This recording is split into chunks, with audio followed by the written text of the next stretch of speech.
Today I'm in Louisville, Kentucky, and we'll be visiting the historic Cave Hill Cemetery. Consisting of about 296 acres, Cave Hill is the largest cemetery in Louisville and is the final resting place of over 200,000 people. The cemetery was founded in 1848, and the historic bell tower on Baxter Avenue was completed in 1892. The cemetery was listed on the National Register of Historic Places in 1979. So come with me as we explore historic Cave Hill Cemetery.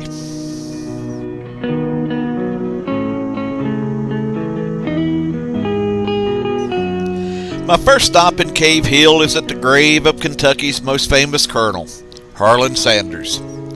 Colonel Saunders was born on September 9, 1890 in Henryville, Indiana. In the 1930s, he opened up a service station in Corbin, Kentucky, and soon began offering weary travelers meals consisting of fried chicken and ham in his adjacent living quarters. His meals became so popular that he soon opened up a full-time restaurant that was known as Saunders Cafe. By the 1940s, he had developed a secret recipe of 11 herbs and spices and a new way of cooking his signature Kentucky Fried Chicken. Pan-frying chicken was a slow process, taking 20 to 30 minutes per order, so Colonel Saunders developed a new method he called pressure frying, which allowed him to serve his signature Kentucky Fried Chicken in less than 10 minutes. The combination of his secret recipe of 11 herbs and spices along with his new pressure frying method, was so popular that he began expanding and franchising his Kentucky Fried Chicken restaurants. By 1964, there were more than 600 Kentucky Fried Chicken restaurants nationwide, and the 73-year-old colonel decided it was time to sell his company, and he did so for more than $2 million.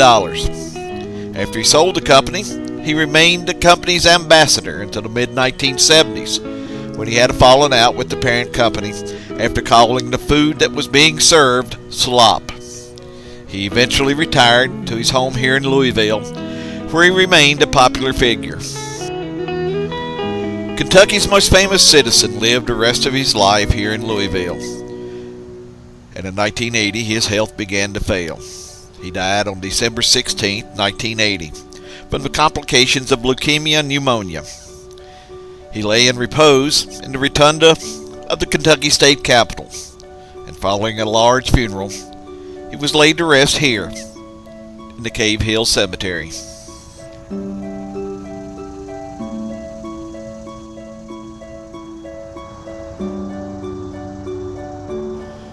As I was pulling away from Colonel Saunders' grave, I noticed an unusual grave monument just a few feet away. After stopping and doing a quick internet search, I discovered this was the final resting place of musician Harry Leon Collins. Harry Leon Collins was a native of Kentucky and began performing magic while serving in World War II. During the war, he was injured, and while recovering, he auditioned for Bing Crosby and soon began performing his magic act as part of Crosby's USO show. After completing his military service, Mr. Collins took a job with the Frito-Lay Corporation. During his 45-year Frito-Lay career, he performed his magic act as part of the company's promotional campaigns and appeared in a number of television commercials. Mr. Collins was also a popular citizen in the Louisville community and could often be found performing in various events throughout the area.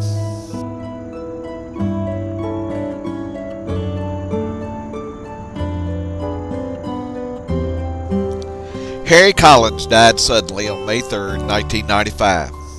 Following his death, his wife commissioned noted artist Barney Bright to create the life-size bronze statue that we find marking his grave today.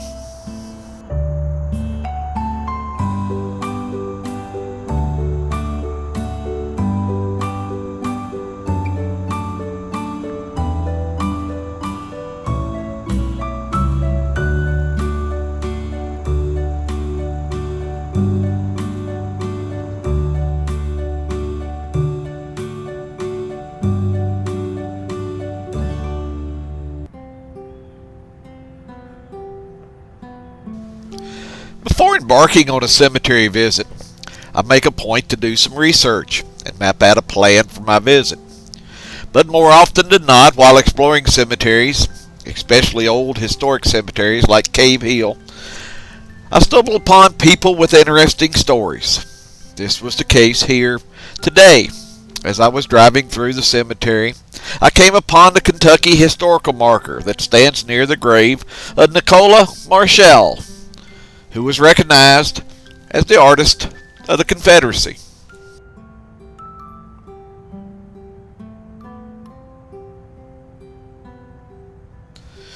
Nicola Marshall was born in Germany in 1829 and came to the United States in 1849 and settled in Marion, Alabama, where he opened an art studio and began teaching art to students at the Marion Female Seminary.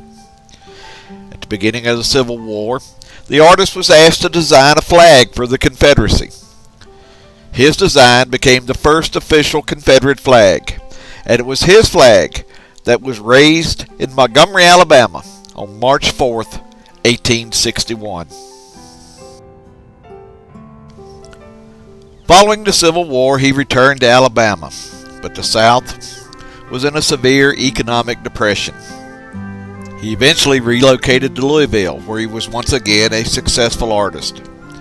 He eventually retired in 1908 and lived the rest of his life here in Louisville. The man known as the Artist of the Confederacy died on February 24th, 1917, just a few days shy of his 88th birthday.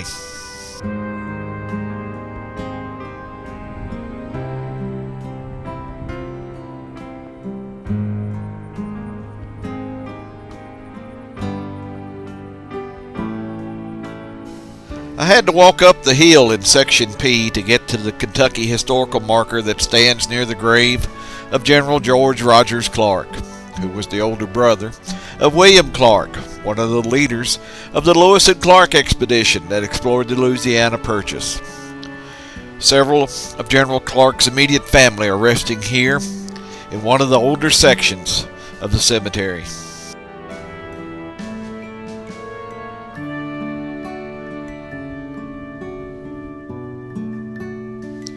George Rogers Clark was born on November 19, 1752, near present-day Charlottesville, Virginia. His family later moved to Caroline County, Virginia, where he attended school for a short time with future President James Madison. He didn't take to school and soon left and became a surveyor. In 1772, he made his first surveying trip down the Ohio River to Kentucky. He spent the next 2 years surveying the area and learning the customs of the Indians who inhabited the area. Clark returned to the area before the start of the Revolutionary War, and in June 1776 he convinced Governor Patrick Henry to create Kentucky County, Virginia. During the Revolutionary War, Clark distinguished himself during several campaigns in the northwest frontier, which makes up present-day Ohio, Indiana, and Illinois. He succeeded in capturing Fort Detroit, which was one of the major victories that turned the tide of the Revolutionary War. General Clark was just 30 years old when the war ended, but he continued to serve both in the military and by continuing to survey the western frontier. He eventually settled in Indiana, where by his own admission he was land poor, meaning that he owned a large amount of land but didn't have the means to develop or improve it.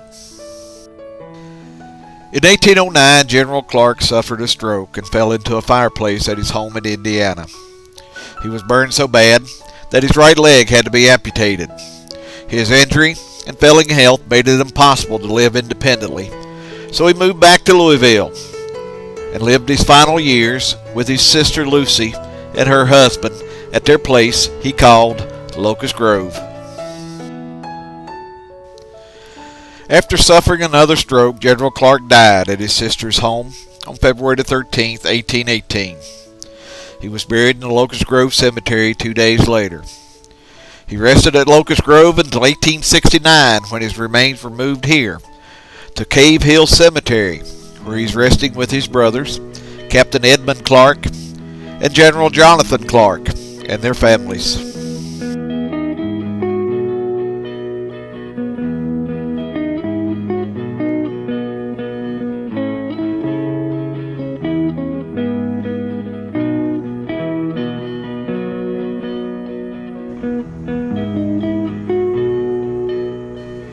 Perhaps the most visited grave at Cave Hill Cemetery is that of Muhammad Ali, who is resting here in a neatly landscaped estate in Section U. During my short visit, about 10 to 15 other people stopped by to pay their respects to the man many regard as the greatest boxer of all time. Muhammad Ali was born Cassius Marcellus Clay on January 17, 1942, here in Louisville. He began his boxing career at a local gym at the age of 12, and by the time he celebrated his 18th birthday, his talent was well known, and he won a gold medal in the 1960 Summer Olympics. He converted to Islam in 1961 and changed his name to Muhammad Ali and turned pro in 1962. At just 22 years of age, Muhammad Ali defeated Sonny Liston in 1964 to become the heavyweight champion of the world.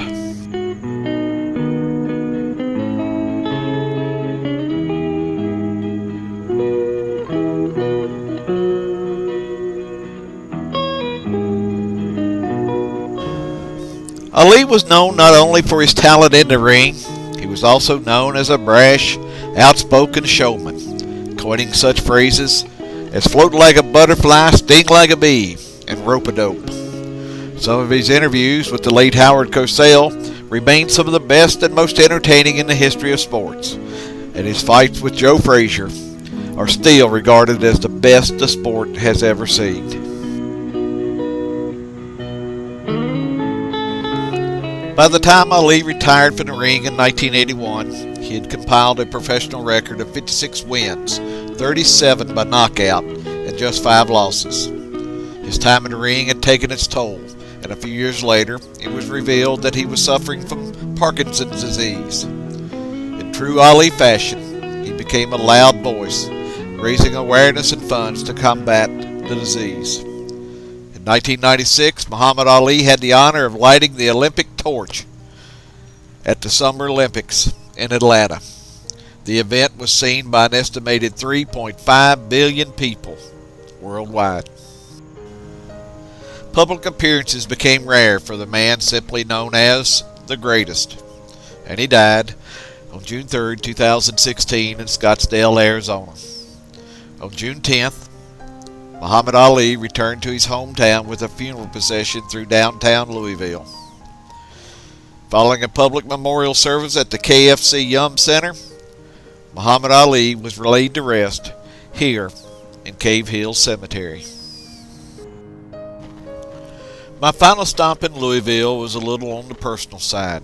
You see, as a lifelong Dodger fan, I had to make my way out to Resthaven Memorial Park and visit the final resting place of my all-time favorite Dodger, the man they call the captain, the great Peewee Reese.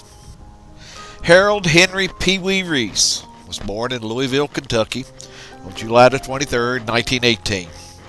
As a young boy growing up, Little Henry, as he was known, was a champion marble player. And small marbles are called peewees. And most people started calling him Peewee because of his small size and his ability to shoot marbles. Growing up in Louisville, he didn't play baseball until his senior year in high school. And after graduation, he played for church and pickup leagues where he was noticed by Cap Neal, who signed him to play baseball for the Louisville Colonels. A popular player with his teammates, they called him the Little Colonel, and he was soon noticed by some major league scouts. Peewee began his major league career in 1940 when he joined the Brooklyn Dodgers. He missed 3 seasons, 1943, 1944, and 1945, due to military service, and rejoined the Dodgers in 1946, a year that he would make the first of his 9 consecutive All-Star teams.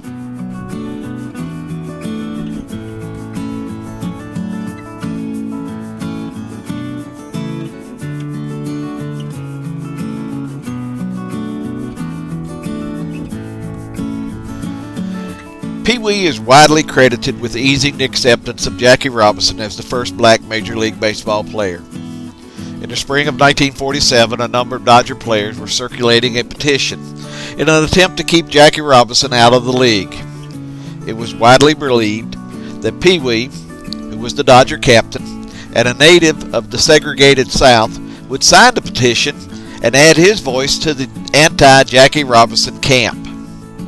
Peewee not only refused to sign the petition, but was the first player to shake Jackie Robinson's hands when he reported to the Dodger clubhouse. Robinson was heckled and abused everywhere he went, but Peewee was steadfast in his support, and he and Jackie became close friends. When Jackie Robinson died in 1972, Peewee was one of his pallbearers. Peewee's Hall of Fame career spanned 15 years for the Brooklyn and Los Angeles Dodgers. He was a 10-time All-Star. And following his playing career, Peewee moved from the field to the television broadcast booth, calling the Game of the Week on CBS from 1960 through 1965 with another Hall of Famer, Dizzy Dean, and with Curt Gowdy on NBC from 1966 through 1968. Peewee Reese was inducted into the National Baseball Hall of Fame in 1984. After baseball, Peewee returned to Louisville and took a job with Hildrich and Bradsby, the makers of Louisville Slugger. And in the mid-1990s, his health began to fail as he battled cancer. And the Dodger captain died on August 14, 1999. Following his death, I remember the former Dodger pitcher Joe Black saying, "He not only was a Hall of Fame player, but he was a Hall of Fame person." This concludes my visit to Cave Hill Cemetery and the Resthaven Memorial Park in Louisville, Kentucky. If you like this video, please give me a thumbs up. If you want to keep up with my travels, please subscribe. Until next time, thanks for watching.